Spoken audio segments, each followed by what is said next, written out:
Hello friends, मैं study 91 channel से नितिन गुप्ता आप सबका बहुत बहुत स्वागत करता हूं। दोस्तों, आज हम कवर करने जा रहे हैं भक्ति आंदोलन का आखिरी पार्ट। ठीक है, इसके पहले वाले पार्टों में हम लोगों ने बहुत सारे लोगों के बारे में बातें किया और आज भी बहुत इंपॉर्टेंट लोगों के बारे में बातें हम लोग करेंगे। तो आज की कहानी हम शुरू करते हैं दोस्तों गुरु नानक से। आपको क्लियर आ रहा है ना? एक सेकेंड, अब ठीक है। तो आज की कहानी हम शुरू करेंगे दोस्तों गुरु नानक से। गुरु नानक जी का जन्म हुआ था 1469 ईस्वी में और मृत्यु हुई थी 1538 ईस्वी में। इनका जो जन्म हुआ था ये ननकाना साहिब में हुआ था। आज भी ननकाना साहिब सिखों के लिए बड़ा ही इम्पोर्टेंट जगह है, हालांकि अब तो पाकिस्तान में है। और वहाँ के तलवंडी ज़िले में तलवंडी नामक स्थान पर हुआ था। ननकाना साहिब, तलवंडी, पाकिस्तान। और जो मृत्यु हुई थी दोस्तों वो करतारपुर में हुई थी। मृत्यु कहाँ हुई थी? करतारपुर में। तो दोनों चीज़ें आप याद रखिएगा। इसके बाद इनका जन्म पंजाब के एक खत्री परिवार में हुआ था। एक खत्री परिवार में हुआ था, ठीक है। पिताजी का नाम था कालूचंद्र खत्री। पिताजी का नाम क्या था? कालूचंद्र खत्री। और 18 वर्ष की आयु में ही इनका जो है विवाह कर दिया गया। और विवाह किससे हुआ था? तो सुलक्षणी कभी कभी बोलते हैं नाम, और कई जगह इसको सुलाखिन भी लिखा गया है। तो सुलक्षणी या सुलाखिन दोनों याद रखिए। और इनसे इनके 2 पुत्र भी होते हैं। 2 पुत्र। एक पुत्र का नाम था श्रीचंद, दूसरे पुत्र का नाम था लक्ष्मीदास। तो याद रखिएगा, लक्ष्मीदास और श्रीचंद, ठीक है। इन दो पुत्र थे इनके। अच्छा, उसके अलावा नानक देव ने तीर्थ यात्रा जैसे चीज़ों का विरोध किया है जोरदार तरीके से। जाति पात पर विरोध किया है, यहाँ तक कि ब्राह्मणों की श्रेष्ठता रही हो चाहे मुल्लाओं की श्रेष्ठता रही हो, इन दोनों का विरोध किया है। जो बाय आडंबर दिखावा थे इसका विरोध किया है, अंधविश्वासों का विरोध किया है। तो इस तरह की जितनी भी कुप्रथाएं थी, यहाँ तक कि सती प्रथा भी इसमें शामिल है। तो जितनी भी कुप्रथाएं समाज में व्याप्त थीं उस समय में 15वीं शताब्दी में, उन सभी का विरोध खुल करके विरोध किया है किसने? गुरु नानक देव ने, ठीक है। हाँ, ये कर्म में भरोसा जरूर रखते थे और पुनर्जन्म में भी विश्वास रखते थे। कर्म और पुनर्जन्म में, इन 2 चीज़ों में इनका विश्वास था। इनका विरोध इन्होंने नहीं किया। नानक जी जो थे दोस्तों ये एकेश्वरवादी थे। एकेश्वरवादी मतलब ईश्वर एक है, ये इनका मानना था। और ये निराकार ब्रह्म की उपासना करते थे कि उनका ब्रह्म का कोई, ईश्वर का कोई आकार रूप स्वरूप नहीं है। और इसी निराकार ब्रह्म के कारण ही इनका नाम जो दिया गया अकाल पुरुष भी कहा जाता था। अकाल पुरुष याद रखेगा। अकाल पुरुष कई बार पूछा आपसे एग्जाम में, अकाल पुरुष की संज्ञा किसे दी जाती थी? तो गुरु नानक जी को दिया गया अकाल पुरुष, ठीक है। इसके अलावा नानक ने संपूर्ण भारत का भ्रमण किया, श्रीलंका का, मक्का का, मदीना का, मतलब जितने भी इस तरह की जगह थे जो कि चाहे ऐतिहासिक दृष्टि से रहे हों चाहे वो धार्मिक दृष्टिकोण से रहे हों, उन सभी जगहों का घूमा, वहाँ पे चीज़ों को देखा। और देखने के बाद ही उनका यह था कि नहीं, ये जाति पाति और ये आडंबर वगैरह, अंधविश्वास वगैरह, ये सब चीज़ें सही नहीं होती हैं, ठीक है। इसके अलावा गुरु नानक जो थे ये काव्य रचना भी करते थे और रबाब के संगीत के साथ ही गाया भी करते थे, गान भी करते थे। सारंगी उनका सबसे अच्छा शिष्य था जो मर्दाना बजाता था, इसको याद रखिएगा। और इनके उपदेशों को आदि ग्रंथ में संग्रहित किया गया है। किसमें? आदि ग्रंथ में। ये तो बहुत इंपॉर्टेंट है, सबसे ज़्यादा बार इसे प्रश्न बना है कि इनके उपदेशों को किस नाम से संग्रहित किया गया? तो याद रखिए आदि ग्रंथ से संग्रहित किया गया है। नारी मुक्ति की दिशा में काफ़ी प्रयत्न इन्होंने किया। सती प्रथा का भी खुलकर विरोध किया और ज़्यादा से ज़्यादा नारियों की मुक्ति हो सके, उनका जो है उनके साथ जो समाज में गलत चीज़ें थी, आडंबर थे, वो समाप्त हो सके, इसके लिए इनका प्रयास बहुत ज़्यादा रहा, ठीक है। तो ये गुरु नानक जी। इसके अलावा हमको इनके बारे में थोड़ी सी और बातें जाननी है। जैसे इनके अच्छे संबंध थे बाबा फरीद के साथ। बाबा फरीद, ठीक है, सूफी संत बाबा फरीद के साथ इनके संबंध जो हैं बहुत अच्छे थे। और लंगर, इन्होंने लंगर की शुरुआत की थी। आज भी जो है सिख संप्रदाय के जितने भी उनके मंदिर वगैरह हैं वहाँ पर जो है सामूहिक भोज यानी लंगर जो है चलता है। ये उनका पुराना ट्रेंड है। और ये लंगर की शुरुआत किसने किया था? तो गुरु नानक जी ने किया था। नानक जी ने अपने उपदेशों को छोटी छोटी कविताओं के रूप में दिया। और 5वें गुरु, जिनका नाम है गुरु अर्जुन देव, उन्होंने ही इन रचनाओं को आदि ग्रंथ में लाके संकलित कर दिया, ठीक है। तो अर्जुन देव ने कोई लिखा नहीं था, उन्होंने सिर्फ गुरु नानक जी के जो उपदेश थे छोटे छोटे हिस्से में बटे हुए थे उनको एक साथ संग्रह करके एक साथ कलेक्ट करके रख दिया और उसी का नाम रखा गया आदि ग्रंथ, ठीक है। इस आदि ग्रंथ में जपजी एक कविता का नाम है जो कि सबसे इम्पॉर्टेंट है।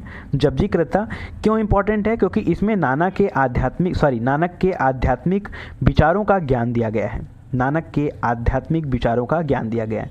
तो डायरेक्ट ये प्रश्न पूछा है कई बार कि नानक के आध्यात्मिक विचारों का ज्ञान कहाँ दिया गया, तो आपके ऑप्शन में जपजी, आदि ग्रंथ, इस तरह के कई सारे ऑप्शन थे, तो वहाँ जपजी चूज करिएगा क्योंकि वो राइट आंसर है, वो आपसे वही जानना चाहता है, तो जपजी याद रखिएगा।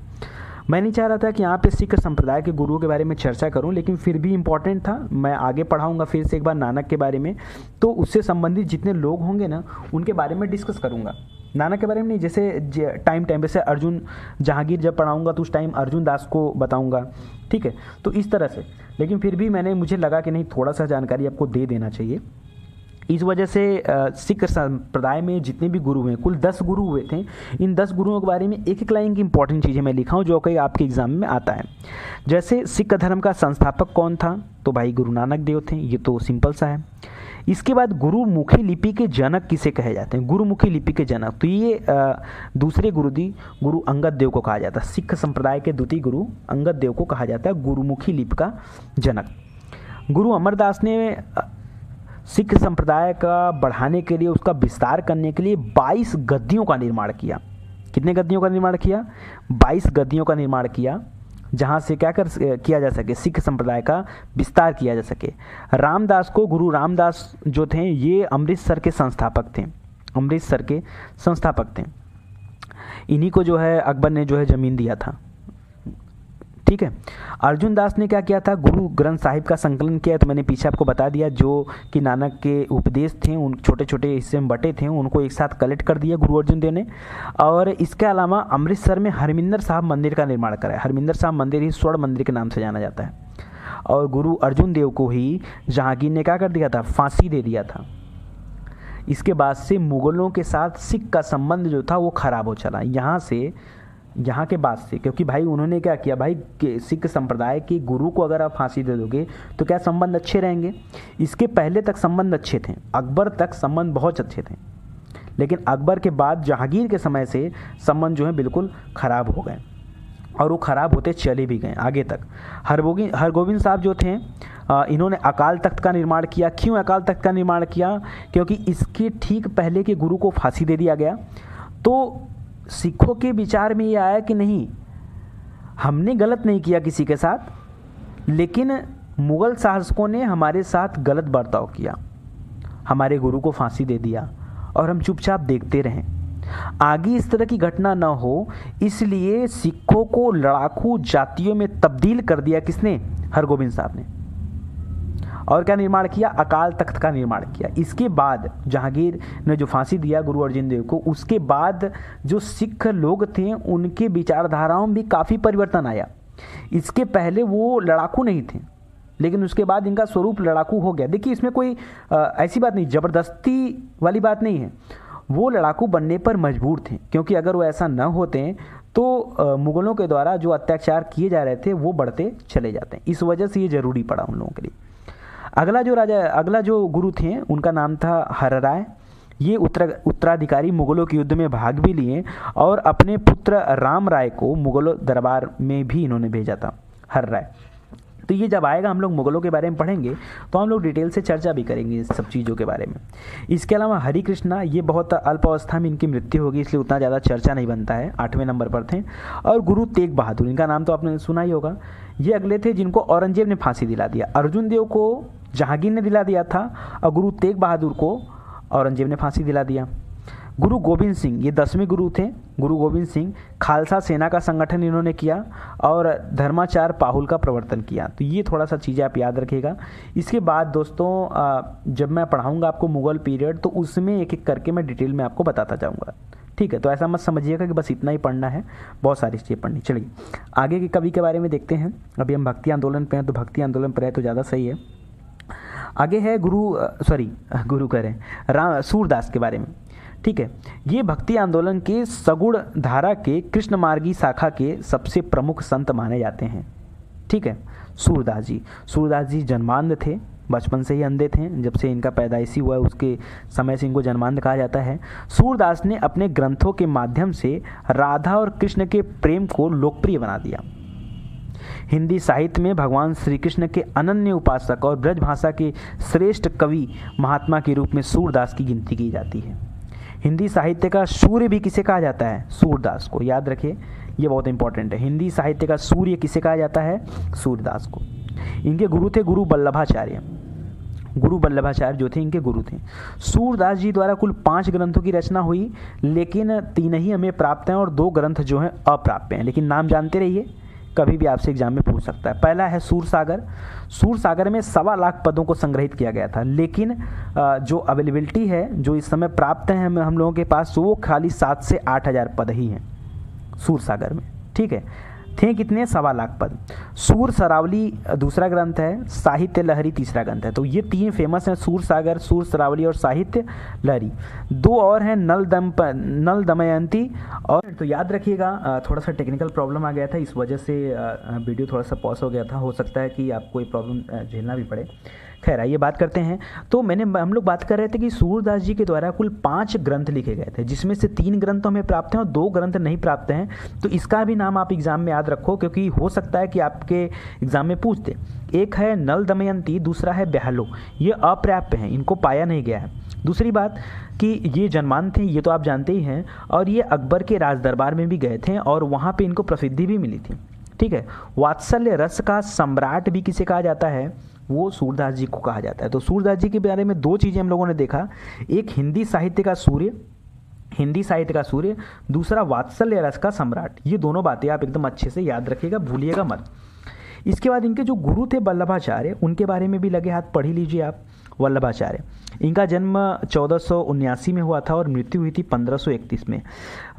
जन्म भी कहा जाता है वाराणसी में, मृत्यु भी कहा जाता है वाराणसी में, और ये मतभेद के रूप में भी माना जाता है। कुछ लोग मानते हैं, कुछ लोग नहीं मानते हैं। तो आपको जन्म मृत्यु से बहुत ज़्यादा लेना देना नहीं है। आप इनके बारे में और चीज़ जानिए। इनके पिता का नाम था लक्ष्य भट्ट। वल्लभाचार्य जी के पिता का नाम था लक्ष्य भट्ट, और ये तेलंगाना के रहने वाले थे। इन्होंने अपनी शिक्षा काशी में पूरी की और इसके पश्चात अपने गृहनगर विजयनगर साम्राज्य चले गए, विजयनगर चले गए।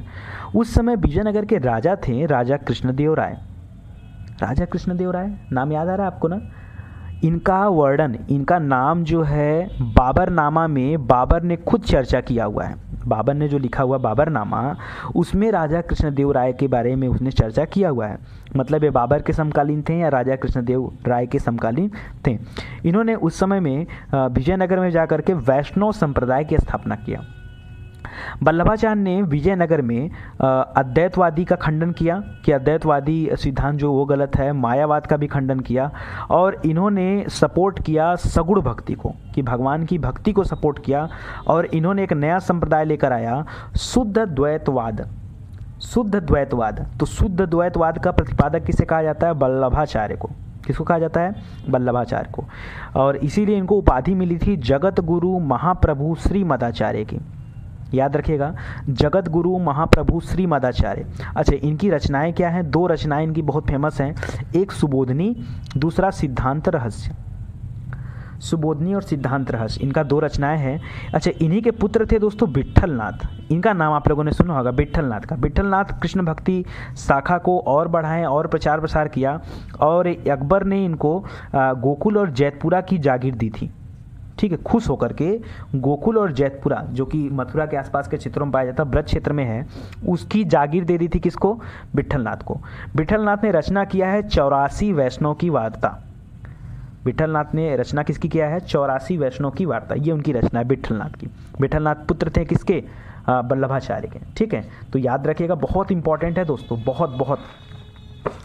इसके बाद है हम लोग पढ़ेंगे चैतन्य महाप्रभु के बारे में, क्योंकि आज हमें ये टॉपिक पूरा एंड करना है, समाप्त करना है, इसलिए थोड़ा सा जल्दी में हम लोग कवर कर रहे हैं। चैतन्य महाप्रभु 1485 में इनका जन्म हुआ है, मृत्यु हुई है 1533 में। इनका जन्म हुआ था नदिया जिला बंगाल में, बंगाल का जगह है नदिया, और मृत्यु हुई थी पुरी पड़ता है दोस्तों उड़ीसा में, जगन्नाथपुरी। इनका वास्तविक